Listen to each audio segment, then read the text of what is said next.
In the meantime, do any of you remember when Nancy Pelosi said this? Taken together, it will save taxpayers $1.3 trillion. Well, the group that brought you Obamacare is pushing for a new health care bill to, well, tackle Obamacare, essentially the expense of Obamacare, because, well, it's more money than anyone could possibly care. Let's ask Michelle Malkin, who's not at all surprised. So I think if I got this right, Michelle, it's a bill to fix a bill whose costs are too obscene to put in the original bill. That's right, Neil.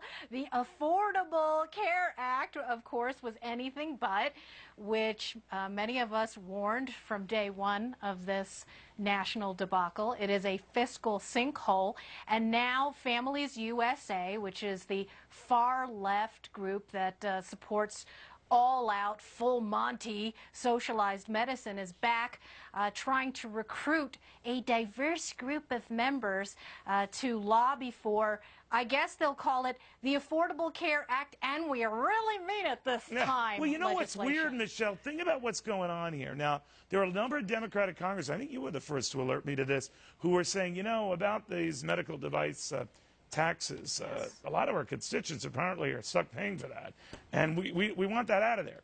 So apparently they were told, well, let's see what we can do to get it out of there. But they have to make up the revenue from other places. So then they go, well, let's maybe hit up the rich anymore. No, we've already done that. So they're running out of options. So essentially what they're saying here, I think, is let's redo a big chunk of this in a separate sidecar deal, I think, that would address all this, right?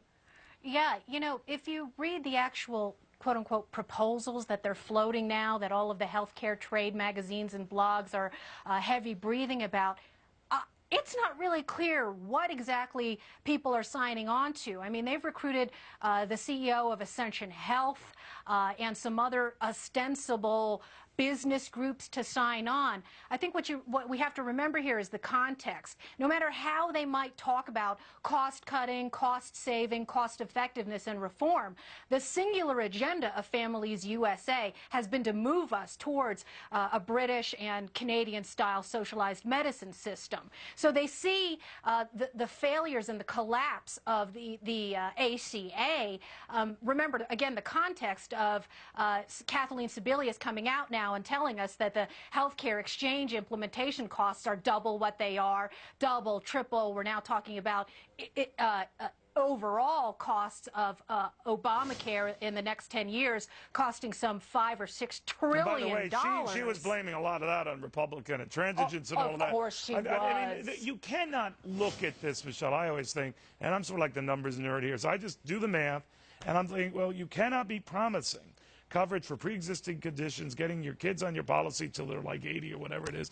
I'm kidding, it's 26. But all of these gimmies aren't freebies. So if you think premiums are going to stay the same, if you think everything is going to be hunky-dory and no costs are going to go up, and then you feign shock and awe when we see shock and awe-inspiring medical bills as a result, then I don't really know what to tell you. That's right. And then, just pulling back even more, of course, the problem is that you've got this massive spending with the government health programs, whether it's Medicaid, which, of course, Families USA wants to expand, S-CHIP, all of the drowning costs of Medicare. And these people refuse to talk about any kind of market-based reforms to the system. Instead, what they continue to push and push for is imposing top-down regulations, mandates, and burdens on private providers and private health care professionals. And we see what the end result of that has been, on top of course, we talked about the medical device excise tax, which, even though it is nominally been repealed, has already resulted in real-world cutbacks, layoffs, and severe impact on R&D in this country. Well, just ask yourself, Michelle, well put. I'll just end this particular segment on this note. You see two different stories with the same message.